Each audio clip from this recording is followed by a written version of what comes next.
Thanks to the support as a channel member, Jay. Oh, I had such a solid plan. We just needed to get to the January transfer window and then we could spend that spare £600 a week of wage budget that we had, get ourselves more than 13 usable players in the squad, and we would run away with the league.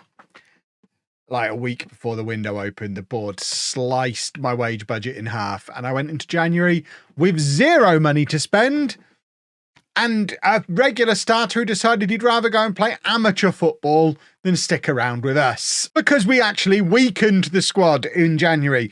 Ali Kasif Al-Balushi went to play for Liwa. Liwa are not even in the playable leagues and they're an amateur club. So he's basically given up on his £10 per match that he was earning to play for us as a regular starter, as part of a promotion push, and he's just gone to play amateur football and having a lovely time. I mean, he's a superstar in amateur football, but that's what we're competing with. Club players are genuinely choosing to go and become amateurs rather than stay with us and our no money that we're able to offer, and our £100,000 worth of debt, which it's not even my fault. It's not even the scouting budget being run up massively like it is sometimes with these lower league saves that I do. I actually listened to the feedback that you've given me on previous saves and we unticked this as soon as I noticed it was a problem, and it does seem to have stopped the problem to an extent. I did that when we had like minus 200. So we are still wasting scouting money, but not hundreds and hundreds of thousands of pounds worth of scouting money. But ultimately, the club is just absolutely hemorrhaging cash. If we have a look where that money is going, I mean, half of it is gone on loan repayments, the other half on staff wages, not player wages. Player wages is only 8.5 grand. We've spent 55 grand on staff wages. A lot of that's going to me, but I do have quite an extensive coaching team. As you can see, we've put together the best coaching team in the league, and these guys are all earning money. They are all on salary. Like, he's earning £110 a week. We can't pay players this kind of money. £110 a week, £100 a week.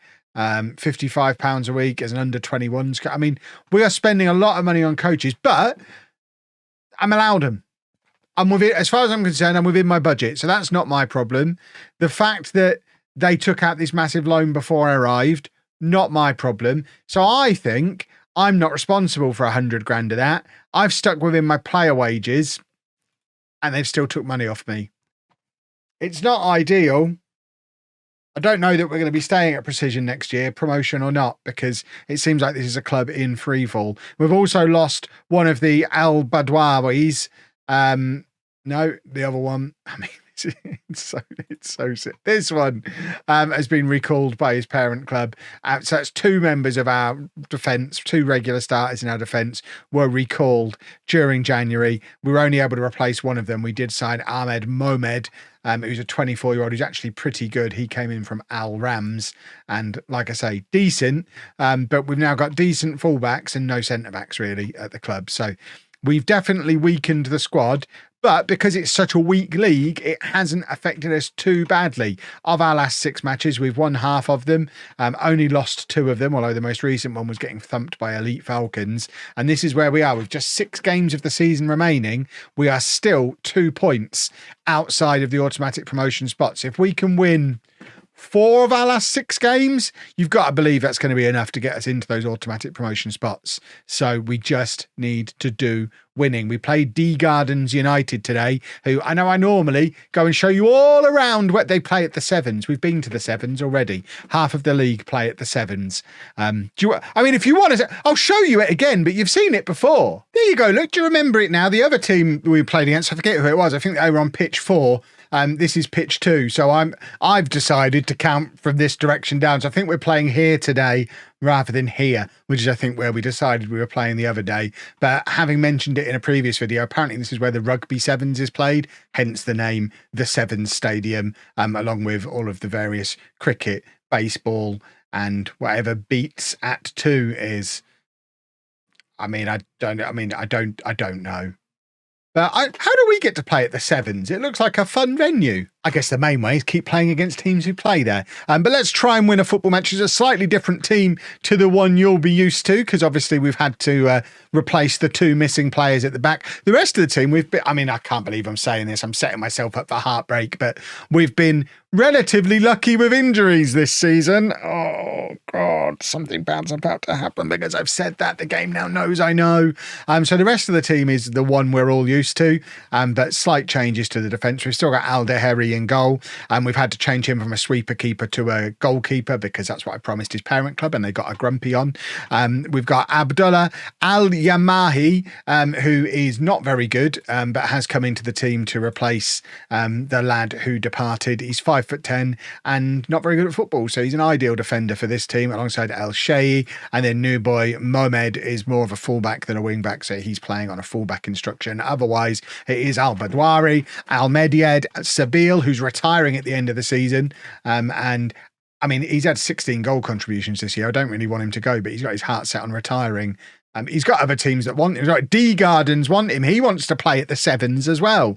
And then Taha in behind Abaka and Ahmad up front. Let's get this team submitted and hopefully go out there and pick up a win. D Gardens are a team who are down in the bottom half of the table. If we are serious with 6 games to go about sneaking into those promotion spots, these are the kind of games there's not really any excuses for anymore. We've got to be winning them, even though we are only 4 points ahead of them. We could have a run of a couple of bad results against teams like this. It's a tough game. We could have a couple of bad results like this and find ourselves finishing like 10th or 11th place again, even after what has been a very good season. And that is ridiculous. I mean, what are we supposed to do about that? We don't really have any defenders or a goalkeeper, and they've gone and done a football of that kind of level. That's unfortunate. I mean, you can see we've got absolutely no defence, but the goalkeeper probably needs to be doing better there, doesn't he? And I mean, this season could all end in heartbreak very easily if things go wrong over the course of today's episode, because a couple of defeats today and we're probably done for the season. My contract is up at the end of the season again, and if we end up finishing mid-table or lower, it'll be another year of not really improving the team, but making the finances much worse and running up a massive Premier Inn bill. So I talked about potentially moving on and trying to get myself a new club somewhere in the last episode. I might not have the choice if today doesn't go to plan. We might be getting moved on from Precision. Oh my word. I mean, they know just get the ball in the area. Our centre-backs are the biggest weakness in the squad. That's a poor pass, but Sabil has managed to make it look good. And now Taha up there with the front 2. I mean, they've given him so much space to pick his spot, and he does have a crack from the edge of the area. I mean, they probably knew what they were doing there. I would say you want him giving it to either of the 2 strikers there. They've encouraged him to have a shot because they knew it was probably the least harmful thing that he could possibly do, and he demonstrated it with the wild shot that got nowhere near going into the back of the net. And now it is D Gardens on the attack. And look at some of the heavy touches both teams are taking, and we're just powerless to stop it happening. That guy has ran through our defence twice now, wants to score and wants to create a great chance there, and we have resorted in the home of Dubai Rugby, clearing to touch is what we've resorted to there. They're playing a flat back 7. It's hideous. We don't know how to break through it, and they've got a tricky dribbly guy who is causing our defence all kinds of problems. I think it's probably time for me to demand more. And Al Medied wins the ball back, and it's with the youngster Al Yamahai. Yamahai, I think is how you would say his name. Please don't give him the ball. There you go. Al Medied again, over the top, looking for the 2 strikers.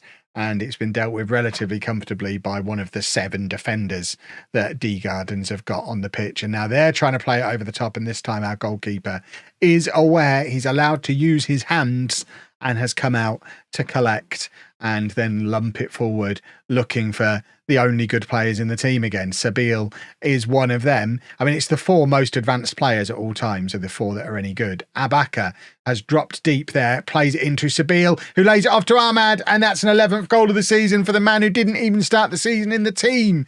We redid the entire tactic to make room for him, And he has rewarded us with 11 goals now this season. He is comfortably our top scorer.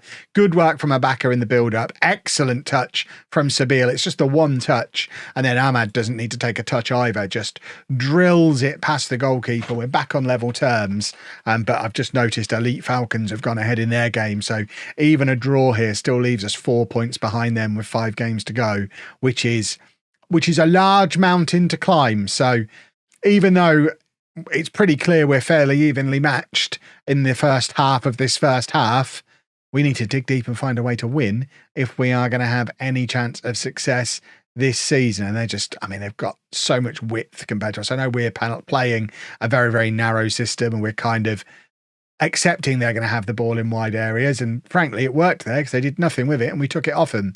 So maybe it is sensible. We're crowding the middle and they're going around the side of us, and there's some space for them in the middle. Oh, my word. I wish we had a goalkeeper or some defenders. Just a centre-back. Remember when we had Muhammad Ali at centre-back at the start of the season? It was so much fun then. Because he was good. He was our best player. He was our captain, and he left almost immediately. Oh, no, not again. Oh, we've actually made a save. Okay, let's demand more again, because we can't defend set pieces, especially if they do a short little pervert corner. There's nothing we can do about this. I mean, they're just going to dribble past us again. It's that same guy, Al Falassi, who's causing us so much trouble. He's involved in everything. He is ripping us apart, and it's now 3-1. That one's been disallowed. Okay. As part of their faffing about, their main man did manage to get himself offside, but he is absolutely destroying us from that left-hand side. Not exactly making my new right-back look good, is he? He's only his second game for Mohamed, and the guy he's supposed to be taking care of is causing all of the problems, and they've gone wide of us again, this time on the other side. I mean, our best defenders are our fullbacks. Theoretically, if we're encouraging them to go wide, we're sending their attackers towards our best defenders. Problem is they then cross it in, and it's then their attackers against our worst defenders, who absolutely cannot cope with this coming into the area. They're utterly powerless to do anything about it, because not only are they rubbish, but they're small and rubbish. So they can't even just kind of stand in the way. This is not a fun game. 5 points behind Elite Falcons now with 5 games to go.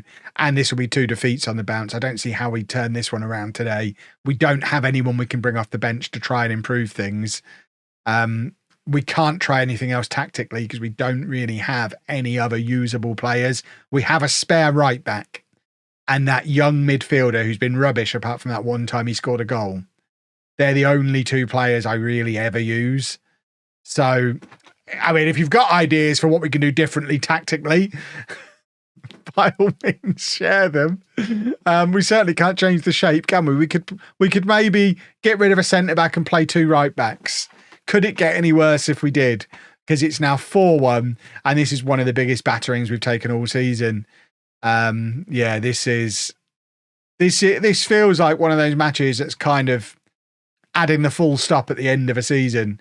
Abaka can't even get... I mean, we've given the ball away from our own kickoff. I don't even know what we were trying to do there. And they're just running at us again. We cannot handle it at all. Cross comes in. There's no one in the middle to defend it. And it's 5. And we may as well just pack up and go home. We haven't been this utterly disassembled by an opponent at any other point this season. This is the lowest of the low.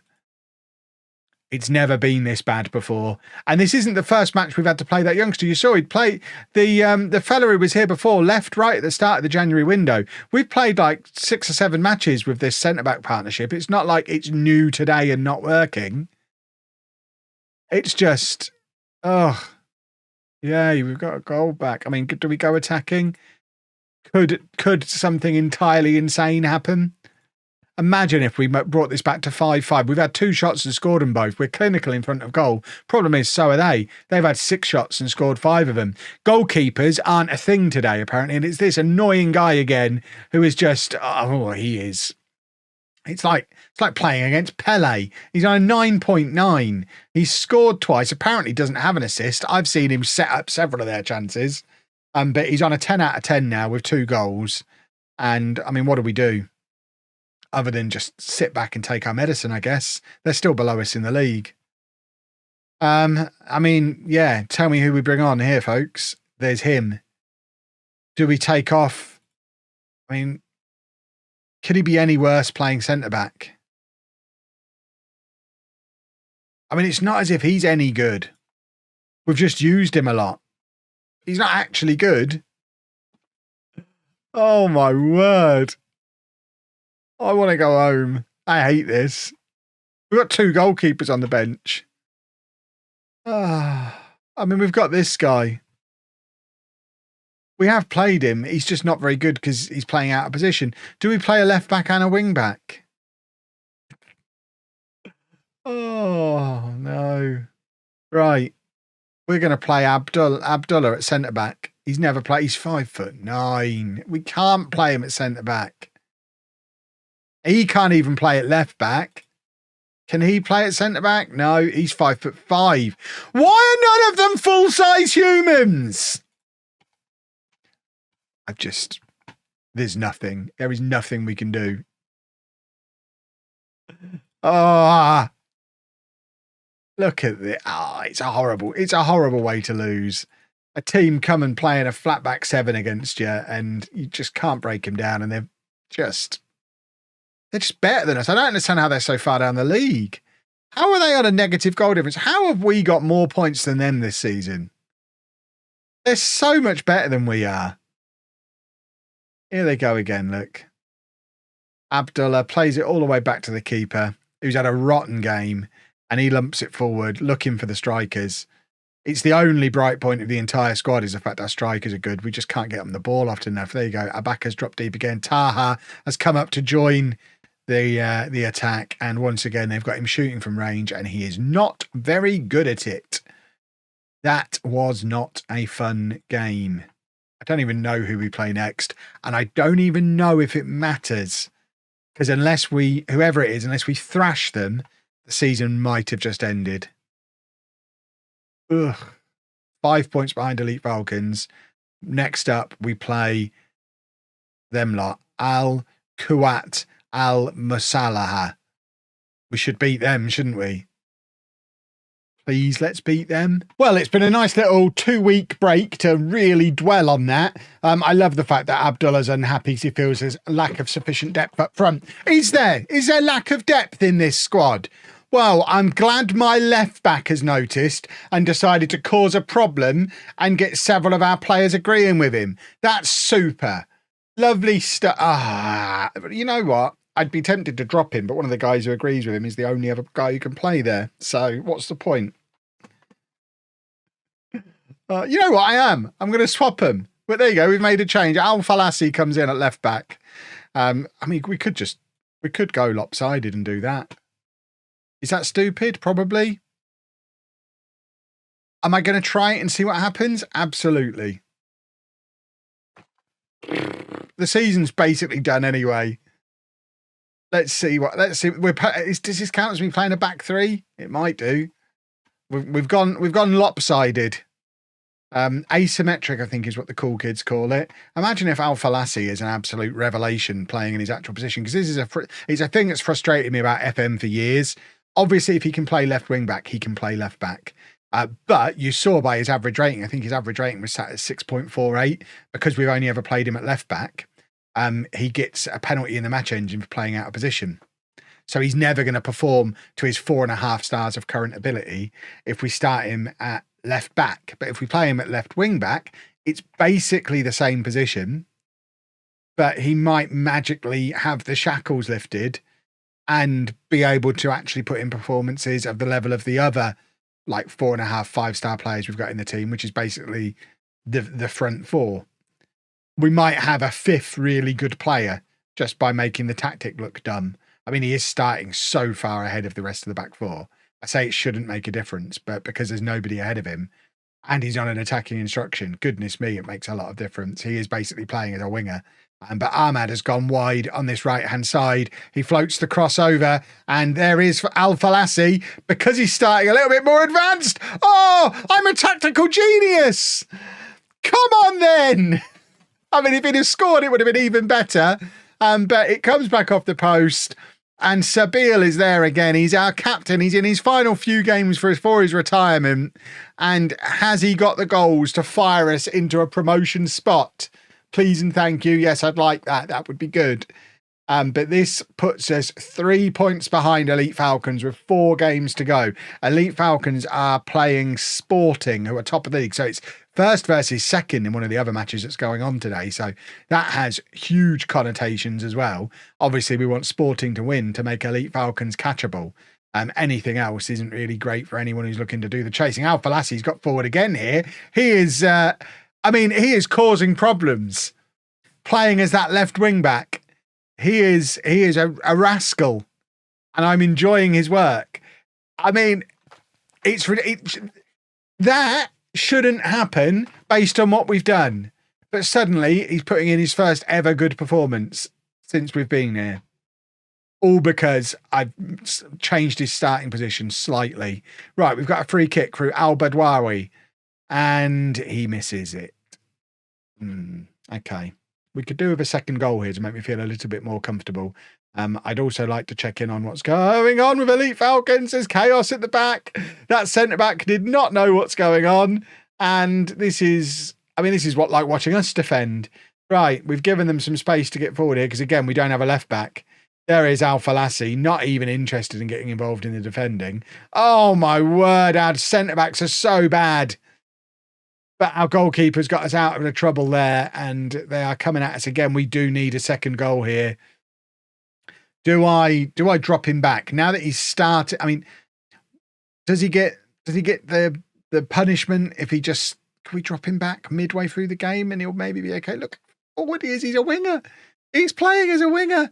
And we can't even find him. I mean, if you're going to play him as a winger, you've got to at least be able to find him. This poor kid, because of positional rotation and FM24, he's basically having to do the left-back work because Al Falassi's not going back to do it. So it's bringing him out of position and making his job even harder. And he was the weak link before. But there's Sabeel, and he finds Ahmad. And when we are attacking, we do look very, very good. Ahmad goes round his man, slides it across. Sabeel's been fouled, surely. No? We're letting a counter-attack happen, and oh goodness me, it's Al Yamahi against anyone. You wouldn't back him. Right. Can we not? Can we have it? Could we do another goal maybe? Al Falassi, that's the furthest back he's got in the entire match because he's had to go back there to take a throw in. I bet he didn't want to do that. Right, Sabeel plays it forward to Taha, who tries to dink it over the top for Abaka to chase, and he's not able to. And, the move kind of just dies out. Although the highlight continues, which suggests there's going to be a chance at the other end of the pitch. And we cannot let this lot do a football. They are almost certainly going to get relegated. They are rubbish. And we're actually making them look quite good, which is alarming. I think we need to drop Al Falassi back. So we actually defend properly for the last 25 minutes. We're doing it. He probably won't like it. Watch his rating drop now. Now he's actually got to play as a defender again. But, I mean, we had to do that, surely. Do we actually make the substitution and bring a proper defender on, even though he's been one of our better players? That's probably taking it a step too far. What I will do is take off Taha and bring on Al Hamadi, because Taha's not had a good game. And we don't want people thinking they can get away with playing poorly. We don't make substitutions very often, but we've made one there to send a message to big Taha that he actually does need to try. Their bloke's just kicked the ball and snapped himself in half. That's excellent work. If we can now score from this, we are scum. Abaka slides it through to Ahmad. We are going to score from it. Oh, that would have been the least sporting thing in a Football Manager video ever. Right, we've got an unmarked goal scorer just there. Just hit him. Don't even float it in. Just hit it along the floor to him, and he'll do. See, they've noticed now. They're marking him. Right, here comes the in-swinger from Al Falassi. We did aim for him anyway. To be fair, I didn't give him a fresh instruction, and now they're lumping the ball forward, and Sabeel is there to take care of it. Al Falassi's still getting himself far forward. Al Hamadi plays it in to Abaka, and now it's Al Falassi again. You're supposed to be playing in defence now. He finds Ahmad, and it falls to Al Hamadi again. he looks better than his attributes tell me he should be. He's already looked better than Taha in that position. And Taha's actually quite good, supposedly. He does have his moments, and he's a big boy. Right, we need a final goal. I don't know why I even click on it. I click on it, look at them. It's like, oh no, it is the same ones that were there last match. Not going to bring any of these on. Right, Sabil into Ahmad. Surely Ahmad's on a 6.5. He is not having a very good game. We'd be better off playing Al-Falassi in a more familiar position. He's a left wing back and he's playing left back. Don't be absurd. There is no more familiar a position for him. Goodness me. That's it. It just makes me cross. Right, Sabil is tired. He can come off. There you go. Al-Kabi comes on for him. Oh, if we concede here, this is the last episode of the season because we just can't get promoted. Al-Falassi heads it clear. There's still 2 minutes for us to weather this storm that we shouldn't be facing because these opponents are not very good. And oh, well, they are going to score, aren't they? Please don't. I'd like to squeeze one more episode out of this season. I want there to be some jeopardy going into the final 2 matches. Give us the chance now. I think. Oh, is it offside? Oh, it's offside. I was about to announce the season was done and I'd see you tomorrow for the summer for job hunting and transfers. But no, I think we might just survive. That's why you don't play him out of position. If he'd have been at wing back, he'd have been further forward and wouldn't have had to have lunged so far. He'd have made it. Oh, we are so lucky that this lot are so rubbish. They are even worse than we are. And that has been our saving grace multiple times this season. What we need to get out of this league is 12 teams that are even worse than we are. And unfortunately, there's only about 8 or 9 of them. And we are 4 points behind Sporting. See, that's the worst result that could have happened. Elite Falcons have beaten Sporting. And Sporting were further ahead already. So it's a 4-point gap to make up with 4 games to go. Do we play Sporting? We play neither of them. I guess we'll be back for the final 2 games of the season. If there's still a chance to get promoted, if there's not, we will just jump straight forward to the summer tomorrow. You don't need to see us play dead rubbers. If you've enjoyed that, please make sure you leave a nice big thumbs up on there for me. Subscribe to the channel for daily Football Manager videos. And thank you very much for watching.